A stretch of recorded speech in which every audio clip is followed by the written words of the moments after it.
Hello बच्चों, क्या हाल चाल। बच्चों मैं ईश्वर गोपाल स्वागत करता हूँ आपका ईवीएस क्लास 10th में। दोस्तों आज के वीडियो में मैं आपको क्या बताने वाला हूँ। दोस्तों आज के वीडियो में मैं आपको चैप्टर 1 रासायनिक अभिक्रिया एवं समीकरण का लेक्चर 5 बताने वाले हैं। इसके पिछले लेक्चर यानी लेक्चर 4 में दोस्तों हमने आपको क्या बताया था, आपको बताया था रासायनिक अभिक्रियाओं के प्रकार। तो दोस्तों रासायनिक अभिक्रियाओं के हमने 8 आपको प्रकार बताए थे, जिसमें से हमने आपको 2 पहले बता दिया था, संयोजन अभिक्रिया तथा वियोजन अभिक्रिया। अगर अभी तक वो नहीं देखिए तो इस वीडियो के डिस्क्रिप्शन बॉक्स में मिल जाएगा लिंक, आप वहां से देख सकते हो। तो दोस्तों आज के वीडियो में हम जानेंगे आपका विस्थापन या प्रतिस्थापन अभिक्रिया क्या होती है, और साथ में दोस्तों द्विविस्थापन अभिक्रिया भी जानेंगे। तो दोस्तों हमारे वीडियो को लाइक कर देना, चैनल को सब्सक्राइब कर देना। विस्थापन या प्रतिस्थापन अभिक्रिया दोस्तों क्या होती है, अभिक्रिया वे अभिक्रियाएं होती हैं जिसमें अधिक अभिक्रियाशील वाला तत्व और कम अभिक्रियाशील तत्व वाले यौगिक से उसे विस्थापित कर देता है। इसे दोस्तों उदाहरण के माध्यम से समझते हैं। मान लीजिए दोस्तों जैसे आपका ये ZN है प्लस आपका यहाँ पे CuSO4 है।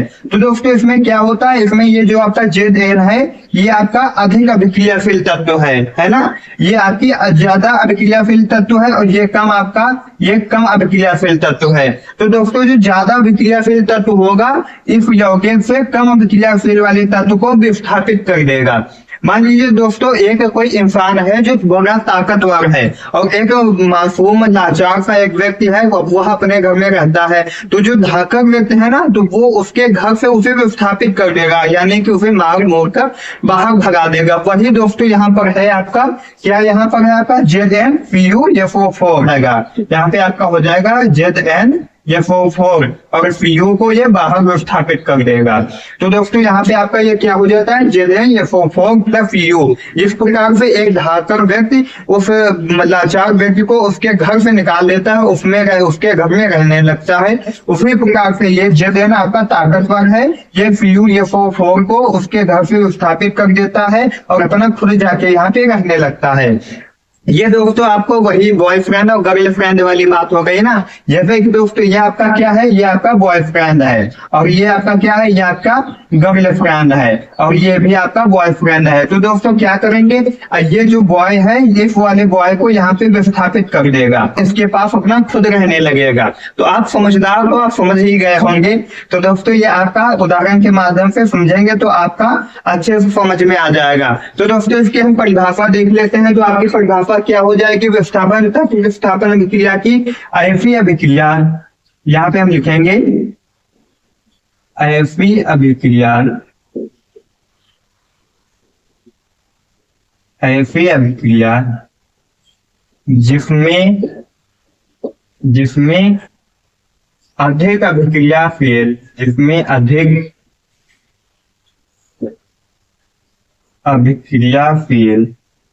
अभिक्रियाशील तत्व यौगिक में से कम अभिक्रियाशील तत्व को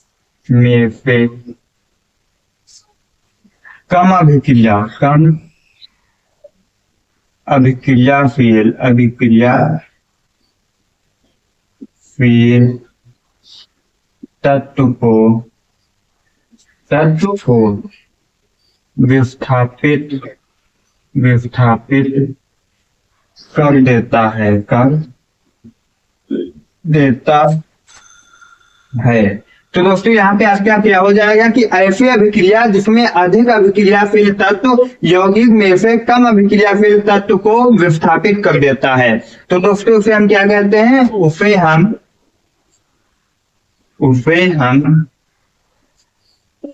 विस्थापन या का प्रतिस्थापन अभिक्रिया कहते हैं,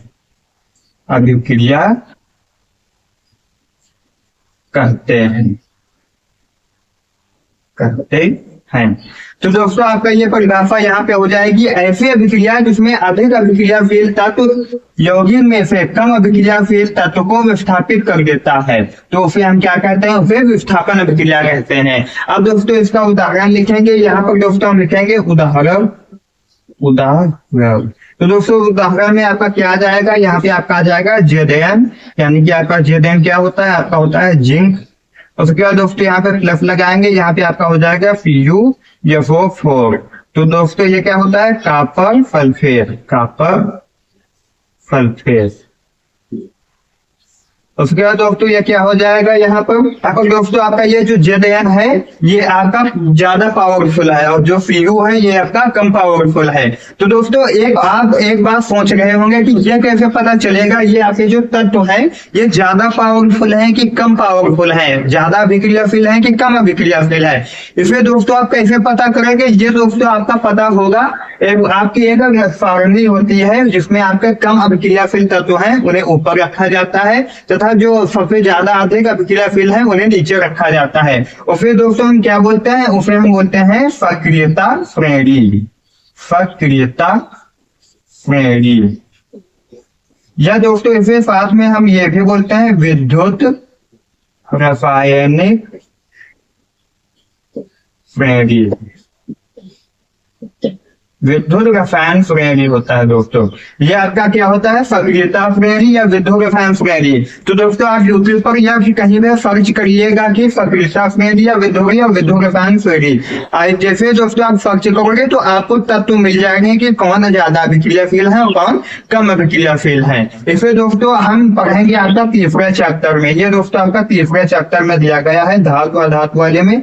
तब दोस्तों आपको ये समझाएंगे कि कौन से तत्व कम अभिक्रियाशील है और कौन से ज्यादा अभिक्रियाशील तत्व हैं। तो दोस्तों आप इसे ऐसे समझ लीजिए, आप सर्च भी कर सकते हो।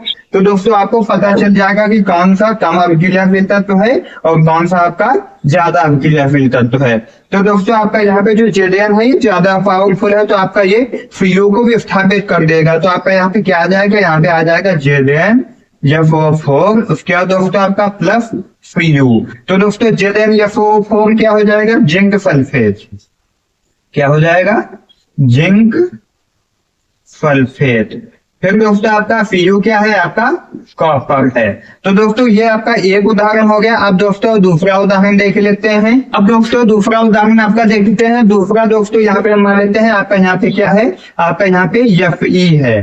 क्या है दोस्तों, आपका यहाँ पे है Fe और आपका यहाँ पे Fu FO4। तो दोस्तों Fu FO4 तो अब दोस्तों क्या हो जाएगा, आपका जो Fe है ये Fu से ज्यादा अभिक्रियाशील है कि कम अभिक्रियाशील है।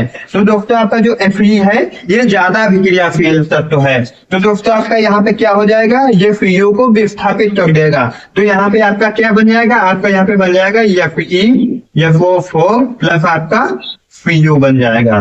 तो दोस्तों आपका ये Fe क्या है, तो दोस्तों यहाँ पे आपका Fe क्या है, Fe आपका है आयरन। क्या है दोस्तों, आयरन। और Fu FO4 क्या है आपका, कॉपर सल्फेट। क्या है, कॉपर सल्फेट, सल्फेट। फिर दोस्तों आपका Fe FO4 ये क्या बन गया आपका, ये आपका बन जाएगा, तो ये आपका Fe FO4 क्या बन जाएगा, ये आपका बन जाएगा फेरस सल्फेट, फेरस सल्फेट। और दोस्तों Fu आपका क्या है, ये आपका कॉपर है। तो दोस्तों ये हमने दो उदाहरण देख लिए। आपका एक और उदाहरण इसी में से देख लेते हैं ताकि आपको सभी चीजें एकदम क्लियर हो जाएं। तीसरा आपका यहाँ पे हो जाएगा Pb प्लस FuCl2। ये दोस्तों आपका हो जाएगा यहाँ पे Pb आपका लेड होता है। Pb आपका क्या होता है, आपका लेड होता है। लेड का मतलब शीशा होता है।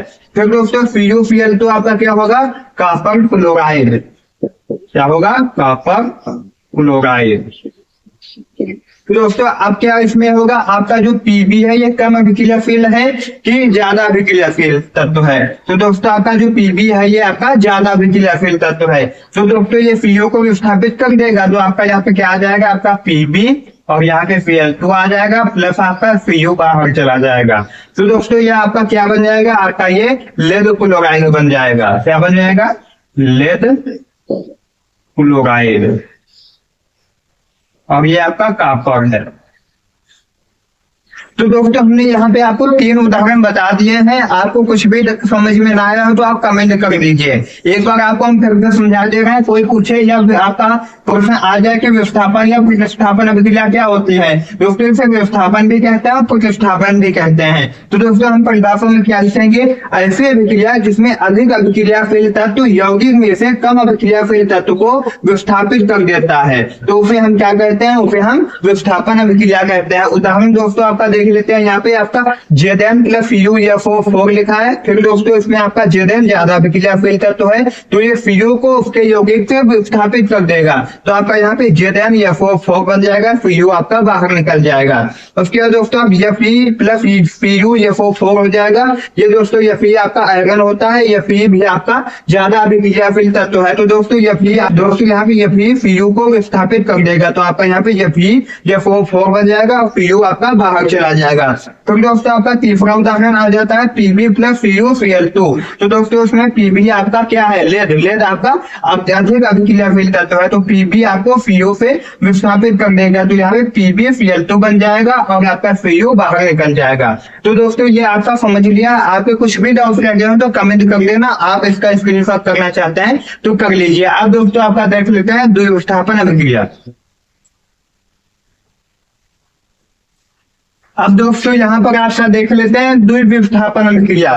तो दोस्तों द्विविस्थापन अभिक्रिया क्या होती है, अभी हमने आपको विस्थापन अभिक्रिया बताया था। तो दोस्तों विस्थापन अभिक्रिया में क्या हो रहा था, विस्थापन अभिक्रिया में दोस्तों जो ज्यादा अभिक्रियाशील तत्व था वो कम अभिक्रियाशील तत्व को उसके यौगिक से विस्थापित कर दे रहा था। यहाँ पर दोस्तों क्या होगा, यहाँ पर जो आयन होंगे उसका आदान प्रदान होगा। आप समझे नहीं दोस्तों, इसमें आपका क्या हो जाएगा, इसमें आपके दो अभिकारकों के बीच आयनों का आदान प्रदान होगा। जैसे दोस्तों तो कोई दो दोस्त हैं जिनके पास एक के पास जूता है और दूसरे के पास चप्पल है, तो दोस्तों जो दूसरा दोस्त है उसे चप्पल पहनने की शौक है और उसे जूता पहनने की शौक है। तो दोस्तों वो लोग क्या करते हैं, वो लोग ये करते हैं कि एक दिन अपने जूते उसको दे देते हैं, वो अपना चप्पल उसको दे देते हैं, यानी कि दोनों की ये शौक पूरी हो जा रही है। तो यही दोस्तों आपका यहाँ पे द्विविस्थापन अभिक्रिया है। कहने का मतलब दोस्तों यहाँ पर है आपके दो आयन होंगे। मान लीजिए दोस्तों ये आपका एक कोई लड़का है, मान लीजिए यहाँ पे दोस्तों आपका कोई एक लड़का है और यहाँ पर एक लड़का है, इसके पास क्या है, इसके पास आपके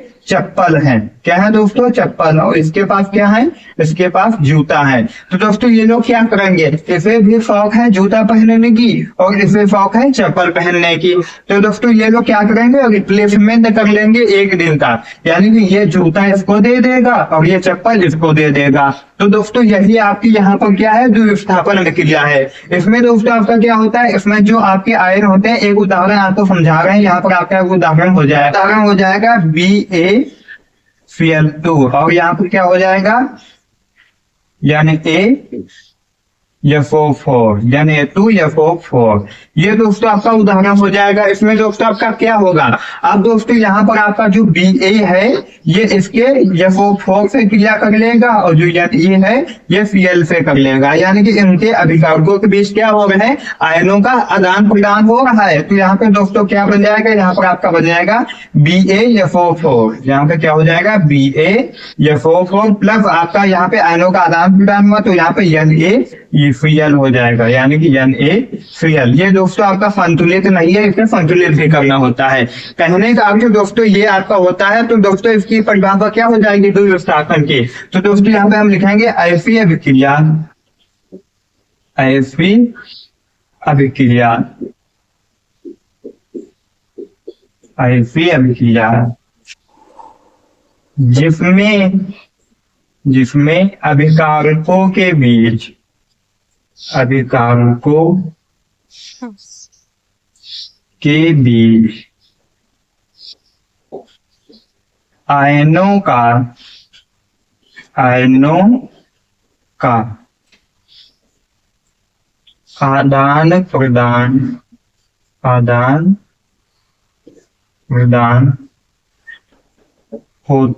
बीच आयनों का आदान प्रदान होता है तो उसे हम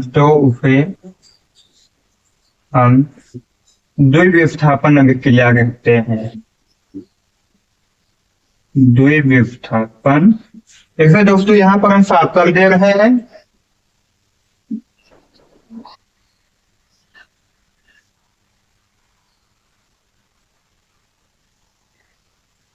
यहाँ पर क्या हो जाएगा, ऐसी अभिक्रिया जिसमें अभिकारकों के बीच आयनों का आदान प्रदान होता है तो उसे हम द्विविस्थापन अभिक्रिया कहते हैं। द्विविस्थापन अभिक्रिया कहते कहते हैं। तो दोस्तों आपकी ये परीक्षा हो जाएगी, कोई पूछे द्वि विस्थापन अभिक्रिया क्या होते हैं या बोर्ड एग्जाम में आ जाए तो आपको लिखना है ऐसे अभिक्रिया जिसमें अभिकारकों के बीच आयनों का आदान प्रदान होता है, तो उसे हम द्वि विस्थापन अभिक्रिया कहते हैं। तो दोस्तों यहाँ पर हम लिखेंगे उदाहरण में दोस्तों आपका क्या आ जाएगा, BaCl2 प्लस आपका क्या आ जाएगा, यहाँ पर आपका आ जाएगा Na2SO4। तो दोस्तों यहाँ पर क्या हो जाएगा, यहाँ पर आपका है Ba, तो ये BaSO4 हो जाएगा, ये Na है तो NaCl2 हो जाएगा। तो दोस्तों यहाँ पे हम लिखेंगे Ba आपका यहाँ पे SO4, यहाँ पर Ba और यहाँ पर आपका SO4 हो जाएगा। फिर दोस्तों आपका NaCl हो जाएगा, तो यहाँ पे हम लिखेंगे प्लस NaCl। ये दोस्तों आपका बन गया। दोस्तों ये आपका बन गया है यहाँ पर। तो दोस्तों ये आपका संतुलित नहीं है, तो दोस्तों हमें क्या करना होता है, हमें करना होता है संतुलित। तो दोस्तों आपका यहाँ पे Ba कितने हैं, Ba आपका 1 है, इधर भी 1 है। Cl तो यहाँ पे Cl के 2 है, वहां पे Cl का 1 है। तो दोस्तों यहाँ पर हम 2 से गुणा कर देंगे। तो दोस्तों 2 से गुणा कर देंगे तो आपका Na भी 2 हो जाएगा, यहाँ पर भी आपका Na 2 है और यहाँ पे SO4 है, यहाँ पर भी SO4 है। तो दोस्तों अब आपका ये संतुलित हो गया। तो दोस्तों आपका ये जो Ba और Cl2 है ये क्या है आपका, ये आपका है बेरियम क्लोराइड। क्या है दोस्तों, बेरियम क्लोराइड। और दोस्तों Na2 और SO4 क्या है आपका, सोडियम सल्फेट। Sodium sulphate.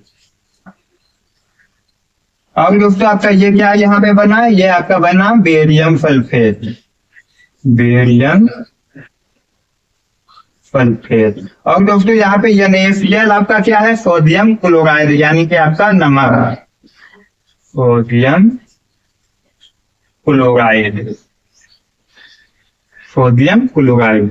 तो दोस्तों आपका यह द्वि विस्थापन अभिक्रिया हमने आपको सिंपल तरीके से बता दिया। इसमें दोस्तों कुछ नहीं है, इसमें आपका बस आयनों का आदान प्रदान होता रहता है, इसे हम द्वि विस्थापन अभिक्रिया कहते हैं। तो दोस्तों ये आपका मोस्ट इंपॉर्टेंट है, ये दोस्तों बोर्ड एग्जाम में हमेशा पूछा जाता है, तो इसे आपको याद कर लेना है। तो दोस्तों द्वि विस्थापन अभिक्रिया क्या होती है, ऐसी अभिक्रिया जिसमें अभिकारकों के बीच आयनों का आदान प्रदान होता रहता है, तो उसे हम द्वि विस्थापन अभिक्रिया कहते हैं। यहाँ पे आपका BaCl2 और Na2 SO4 है। तो दोस्तों Ba आपका SO4 हो जाएगा और Na आपका Cl हो जाएगा। तो यहाँ पे आपका NaCl हो गया है। तो दोस्तों आज के इस वीडियो में मैंने आपके 2 टॉपिक कवर किए। पहले तो आपको विस्थापन अभिक्रिया बताए और बाद में आपका द्वि विस्थापन अभिक्रिया बताए। तो दोस्तों आपकी 8 अभिक्रिया हैं, तो आगे आपके और भी अभिक्रिया दिए गए हैं, जैसे उष्मा क्षेपी हो गया, उष्मा फोफी हो गया, अपचयन हो गया, और दोस्तों आपका रिदाक्ष अभिक्रिया भी दी गई है। तो दोस्तों हम कल के लेक्चर में देखेंगे, यानी कि लेक्चर 6 में देखेंगे।